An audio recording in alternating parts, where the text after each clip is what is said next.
తెలుగు రాష్ట్రాల్లో 450కి పైగా రోబోటిక్ సర్జరీలు సక్సెస్ఫుల్ గా చేసిన ఘనత మణిపాల్ హాస్పిటల్దే.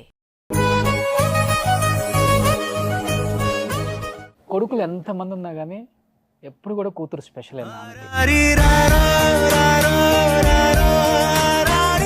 మా నాన్న ఎప్పుడు హీరో అనిపించిన సందర్భం అంటే ఏమని చెప్తాను. అదేంటి అంటే నాన్న ఎంత కష్టపడినా, ఎంత లాంగ్ డే 150-200 పేషెంట్స్ చూసిన ఆ రోజులో అయినా కానీ ఎండ్ ఆఫ్ ద డే ఒక ఫోన్ వస్తుంది, ఏం చేస్తున్నావు, డిన్నర్ చేసావా, పిల్లలు పడుకున్నారా, every day without fail.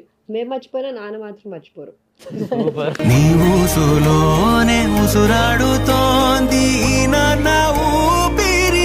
But నేను రెండేళ్ళను కావాలనుకున్నాను లైఫ్లో. ఒకటి డాక్టర్ అవ్వాలనుకున్నాను, డాక్టర్ కావాలనుకున్నాను.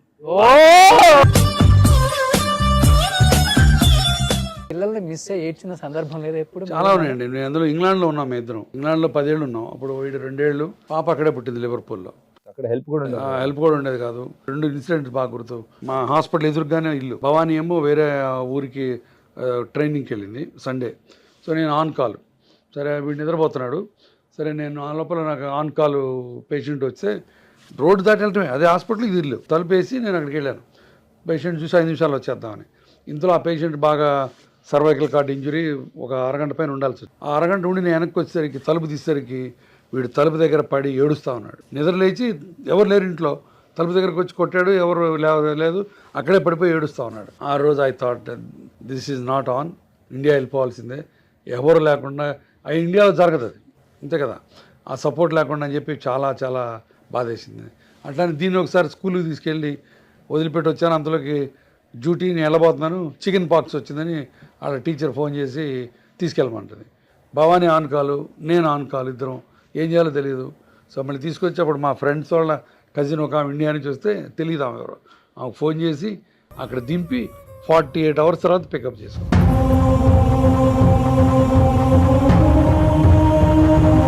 నిజంగా ఇంటర్వ్యూ తర్వాత చాలా మంది గురువారెడ్డి గారికి ఇంకా ఎక్కువ కనెక్ట్ అయిపోతారు. సో మీకు కొన్ని ఫొటోస్ ఇక్కడ డిస్ప్లే చేశాను sir. So just share few moments about this pictures. అది ఫస్ట్ కూతురా కొడుకా సార్? కావ్య పుట్టినరోజు. ఆదర్శ్ పెద్దోడు, కావ్య చిన్నది. నా 4 ఏళ్ళు డిఫరెన్స్. ఇది కావ్య ఇంగ్లాండ్లో పుట్టినరోజు. ఇది పుట్టి తిట్టించింది నన్ను. అది పుట్టినరోజు. నేను ముందు రోజు బాగా కాళ్ళు బిజీగా ఉన్నాను, టైర్ అయిపోయాను. పుట్టింది అది అట్లా కనపడ్డది, దాన్ని ముద్దు పెట్టుకున్నాను. రూమ్కి వెళ్ళేసి స్నానం చేసి వస్తాను, ఇంటికి వెళ్ళా, పడుకొని నిద్రపోయాను. ఎందుకంటే 3 రోజులు డ్యూటీలో ఉన్నాను ముందు రోజు. సో ఇంకా ఆ రోజు రాత్రి వెనక్కి వెళ్ళిపోయాం. మళ్ళీ లేచి మొరనాడు పొద్దునైంది. ఇంకా ఆ రోజు రాత్రి తను వాళ్ళ అమ్మ ఇద్దరే, అందులో ఇంగ్లాండ్ కదా, ఎవరు ఉండరు ఇలాగా. సో మిగతా వాళ్ళందరికీ గెస్ట్లు వచ్చారు, వీళ్ళకి లేరు. మా ఆవిడ మరునాడు తిట్టింది నన్ను, నా కూతురిని వదిలేసిపోయావు, ఏ తండ్రి, ఏం మొగుడు అని. అట్లానే ఈడు తిట్టించాడు నన్ను. ఈడు పుట్టబోయే ముందు తిట్టించాడు, ఇది పుట్టి తిట్టించాడు. కూతుర్ని ఈ భూమి మీదకి రాగానే మీ ఫీలింగ్ ఏంటి సార్? కూతురు కావాలని ఎంత అనుకున్నాను అంత బంగారు తల్లి వచ్చి నాకు అంతులేని ఆనందం కలిగింది. రెండోసారి కొడుకు పుడితే అసలు మీ ఫీలింగ్ ఏంటి ఇప్పుడు చెప్పండి. రెండోసారి కొడుకు వీళ్ళంటే మంచి కొడుకు పుడితే ఆవిడ నాట్ మై.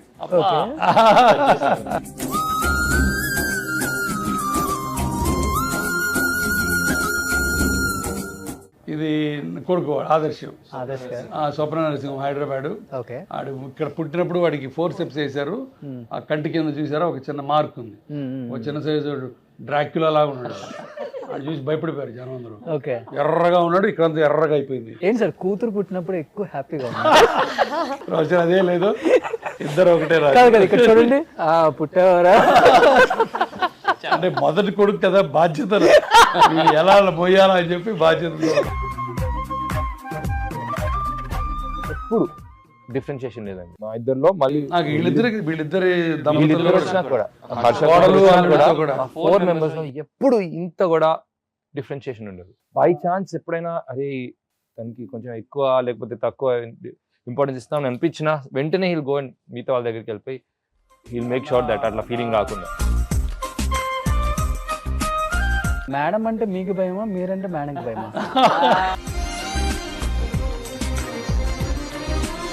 తండ్రికి ప్రేమతో ప్రోగ్రామ్, పెళ్ళాంగి ప్రేమతో ప్రోగ్రామ్. So no comments. ఇద్దరు we're how should I put it, understand each other. Okay. So respect each other, love each other. Yeah, ఇది తెలియాలి అందరికి కూడా. యా, ఇది కావ్య 4 years అప్పుడు లిటిల్ సోల్జర్ సినిమాలో యాక్ట్ చేసింది, మీరు అందరు చూసే ఉంటారు. దాంట్లో national best child artist award వచ్చింది. అవును. ఆ అవార్డు రిసీవ్ చేసుకోవడానికి ఢిల్లీలో అప్పుడు కమల్ హాసన్కి భారతీయుడు. సో త్రూ అవుట్ పాపం 2 hours ప్రోగ్రామ్ అప్పుడు కమల్ హాసన్ ఒళ్ళోనే కూర్చోబెట్టుకున్నాడు. బట్ నేను రాలేకపోయా, నేను ఇంగ్లాండ్లో ఉన్నాను. మా బాస్ ఒకడు ఉన్నాడు, ఒక సుత్తె బాసు, లీవ్ ఇవ్వాల నాకు. ఇప్పటికీ మనం చూస్తే నాకు చంపేయాలనిపిస్తుంది. So I could not come. Bhavani వచ్చింది. Proud moment. కావ్య పెళ్ళప్పుడు మా అల్లుడు మహారాష్ట్ర బ్రాహ్మణ్ కుశల్. So Kushal Adarsh classmates. ఇంటికి వస్తుండేవాడు, ఆదర్శ్ కోసం వస్తున్నాడు అనుకున్నా.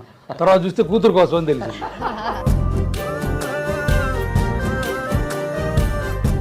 అలా మహారాష్ట్రతో పెళ్ళి అని చెప్పి కేరళలో కోవలంలో చేసాం. ఒకరోజు థీమ్ అంతా మహారాష్ట్ర స్టైల్. మా ఆవిడ ముక్క పొడుకు పెట్టుకొని, కావ్య మహారాష్ట్రీయన్ లాగా చీర కట్టుకొని, నేను మహారాష్ట్ర టోపీ పెట్టుకొని. సో కూతురు కోసం అన్ని అన్ని మార్చుకున్నాం. ఏ తండ్రికైనా కానీ కొడుకు ఎలా అయినా బతికేస్తాడని ఒక ఫీలింగ్ ఉంటుంది, కానీ కూతురు విషయంలో అన్ని సెటప్ చేసుకుంటాడు. మేడం ఫస్ట్ నేను లవ్ చేశాను, పెళ్లి చేసుకుంటాను అని చెప్పినప్పుడు ఫాదర్గా మీ ఫీలింగ్ ఏంటి అసలుకి? అంటే అది నేను స్టన్ అయిపోయా. అది చిన్నపిల్ల మణిపాల్లో చదువుకుంటుంది. ఫోన్ చేసి నాన్న ఎట్లా అని చెప్తే అది ఇంత పెద్దది ఎప్పుడైంది అని స్టన్ అయిపోయా. నాకు చేసిన గొప్ప పనుల్లో మంచి మొగుడిని ఎత్తుకోవడం. ఓకే. నా ఎత్తున పాలు పోసింది అంతే. నేను ప్రపంచం అంతా ఎతికిన అంత మంచి అల్లుడిని తెచ్చగలిగినవాడు కాదు. అబ్బాయి ఎవరు ఫ్రెండ్? యా, అదే కదా.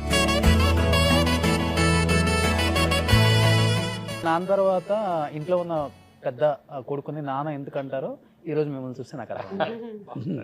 అది మటుకు రోషన్, అది మాకు దేవుడిచ్చిన అదృష్టం, ఆ ఫ్యామిలీ అనుబంధం. ఇప్పుడు మాకు తగ్గట్టు కోడలు కానీ అల్లుడు కానీ అలానే వచ్చారు.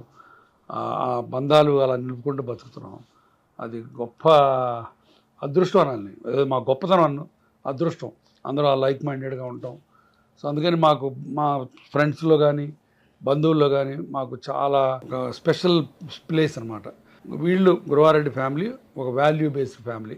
అందుకని మీలాంటి వాళ్ళని కూడా ఈ షోకి పిలవడానికి రీజన్ ఏంటంటే సార్, కొంచెం నార్మల్ పీపుల్, మిడిల్ క్లాస్ వాళ్ళు, హైపై పీపుల్కి బంధం గురించి, బాంధవ్యాల గురించి తెలియదు. ఎంతసేపు ఉన్న డబ్బు వ్యామోహం తప్పితే ఏం ఉండదు వాళ్ళకి, అంత బాండింగ్ ఉండదు అంటారు. తెలియాలని చెప్పి అందరికి కాదు, ఇలానే ఉంటారు వాళ్ళు కూడా. తప్పకుండా అది చాలా అపోహ. డబ్బులు ఉన్నందువల్ల బంధాలు లేవని తప్పు, డబ్బులు లేకపోతే బంధాలు ఎక్కువ ఉంటాయనేది అనుకుంటాం తప్పు. అది మనిషి విలువలను బట్టి, మనం ఇచ్చే ఇంపార్టెన్స్ బట్టి, మనం పెంచే పద్ధతులను బట్టి.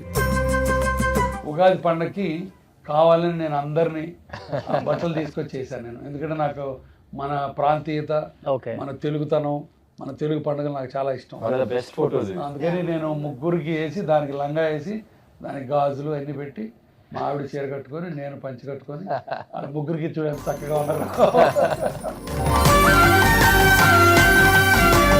తండ్రి గొప్పతనం ఎప్పుడు తెలుస్తుందంటే తాను తండ్రి అయినప్పుడు. నాన్న ఎంత కష్టపడ్డాడు, నాన్న మన కోసం ఎంత సాక్రిఫైస్ చేశాడు, తన చెమట పస్తులు ఉన్న రోజులు ఉంటాయి. అంటే ఒక్కొక్కళ్ళు ఒక్కొక్క జీవన విధానం కాబట్టి మీకు ఫాదర్ అయిన తర్వాత ఫస్ట్ ఇప్పుడు పెంచుతున్నారు కాబట్టి పిల్లల్ని, మీకు నాన్న గొప్పతనం ఏం అర్థం చేసుకున్నారు? మెయిన్ థింగ్ ఏంటండి, ఎంత బిజీగా ఉన్నా కూడా పిల్లల కోసం టైం తీయాల్సిందే అన్న కాన్సెప్ట్ నా మైండ్లో పడిపోయింది. యాక్చువల్గా మా father ideal father. I don't want to change anything about him. అంటే ఫాదర్హుడ్లో అంటే తను ఎట్లా, కొందరికి రిగ్రెట్స్ ఉంటాయి, మా ఫాదర్ కొంచెం టైం స్పెండ్ చేస్తుంటే బాగుండేది, కొంచెం లెస్ స్ట్రిక్ట్గా ఉంటే బాగుండేది. నాకు అసలు I don't want him to change at all. అది నా మైండ్లో ఉండిపోయింది. నేను నా కొడుకుకి, నా కూతురికి, నా ఫాదర్ నాతో ఎట్లా ఉన్నాడో అట్లానే ఉండాలి అని మైండ్లో సెట్ అయిపోయింది. నాకంటే వీడు ముందుకు వెళ్ళిపోయాడు నిజంగా. నాన్న తరంలో నాకు అప్పుడప్పుడు బద్ధకం, అంటే కొంచెం బోర్ కొడుతుంది. అంటే చిన్న పిల్లలతో, ఇప్పుడు వీళ్ళు చిన్నగా ఉన్నప్పుడు వీళ్ళతో స్పెండ్ చేసేవాడిని. మా ఆవిడ ఇప్పటికీ గుర్తు చేస్తుంది. ఒకసారి వీడు ఆదివారం పూట లివర్పూల్లో స్క్విరల్ పార్క్ అని ఒకటి ఉండేది. అక్కడ ఉడతలకు ఒక పార్క్ ఉండేది, మనకు రోడ్డు మీద కనపడే ఉడతలు. దానికి అక్కడ 100 పౌండ్లు పెట్టి పార్క్ పోయి ఉడతలు చూసి రావాలి. వీడు అక్కడికి వెళ్దామంటే, నాన్న సండే పార్కులు ఉండవని అబద్ధం ఆడా. నాకు బద్దగా ఆ రోజు వెళ్ళటానికి. సో భవాని ఇప్పటికీ అంటది, నువ్వు సండే పార్క్ ఉండవని ఆడికి అబద్ధం ఆడావని. అట్లాంటివి వీళ్ళు చేయరు. వీడు కానీ వీళ్ళ ఆయన కానీ నాన్నరికంలో వీళ్ళు ఒక ఎత్తుకు వెళ్ళిపోయారు. అన్బిలీవబుల్ పేరెంట్స్ వీళ్ళిద్దరు, ఫాదర్స్గా. మామగా కూడా మా పిల్ల, ఎస్పెషల్లీ మా పెద్దోడికి మామ అంటే పిచ్చి, ప్రాణం, వర్షిప్. అంటే ఆదర్శ్ ఇంకోటి ఏంటంటే, ఇప్పుడు వాడు ఇప్పటికీ మా మొత్తం ఫ్యామిలీలో మా ఫ్యామిలీ మొత్తాన్ని బ్రహ్మోత్సవం అంటాం దాన్ని. మొత్తం రాజమౌళి, ఫ్యామిలీ. కీరవాణి వీళ్ళందరూ మా బంధువులే. దాంట్లో ప్రతి చిన్నపిల్లలు వీడికి డార్లింగ్సే. అంటే వీడు వెళ్ళి వాళ్ళతో స్పెండ్ చేస్తాడు. నాకుంటూ మళ్ళీ జన్మ ఉంటే నేను ఈ ఫ్యామిలీనే కోరుకుంటాను, ఇంకెవ్వరు వద్దు నాకు.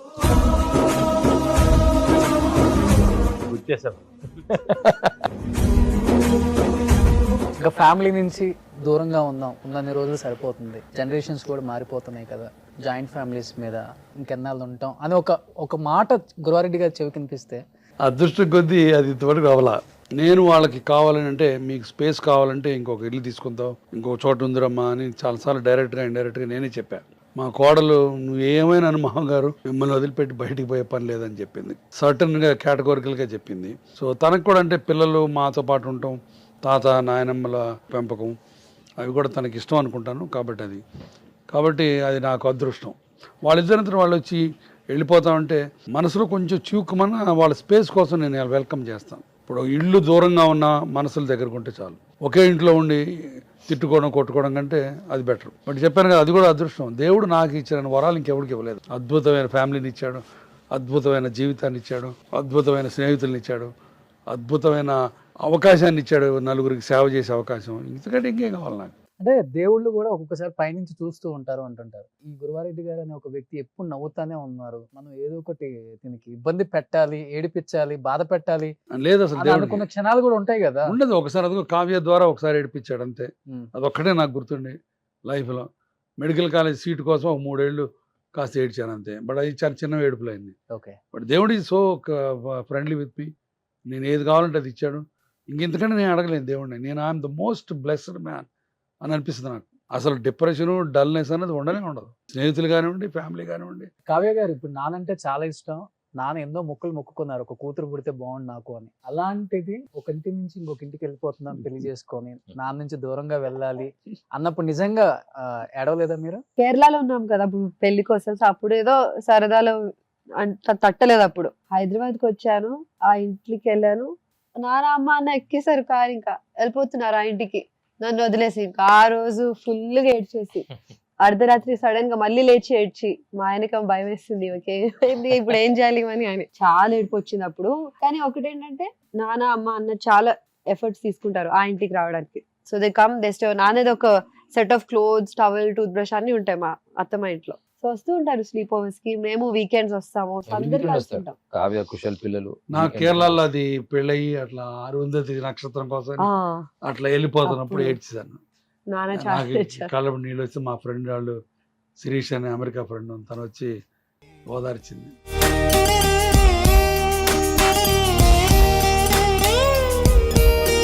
మీరు లవ్ మ్యారేజ్ అండి? అవునండి.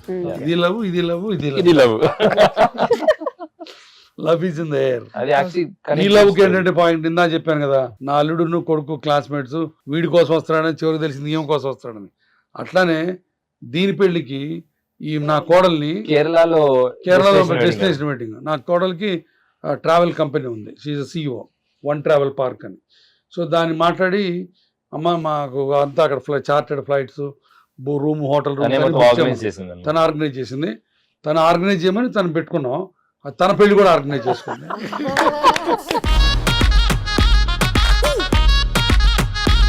సుమన్ టీవీలో మీ పర్సనల్ అండ్ బిజినెస్ ప్రమోషన్స్ కోసం కింది నెంబర్కి కాంటాక్ట్ చేయండి.